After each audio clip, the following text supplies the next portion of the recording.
بسم اللہ الرحمن الرحیم۔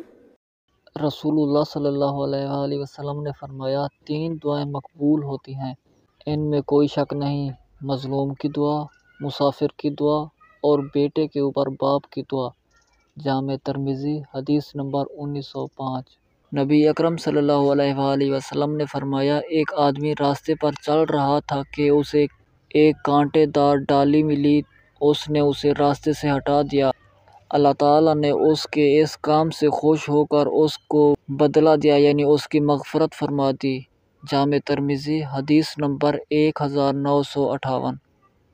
نبی اکرم صلی اللہ علیہ وآلہ وسلم نے فرمایا جس نے اللہ کی رضا کے لیے مسجد بنائی تو اللہ اس کے لیے اسی جیسا گھر بنائے گا۔ جامع ترمذی حدیث نمبر 318۔ رسول اللہ صلی اللہ علیہ وآلہ وسلم نے فرمایا بکریوں کے باڑے میں نماز پڑھو اور اونٹ باندھنے کی جگہ میں نہ پڑھو۔ جامع ترمذی حدیث نمبر 348۔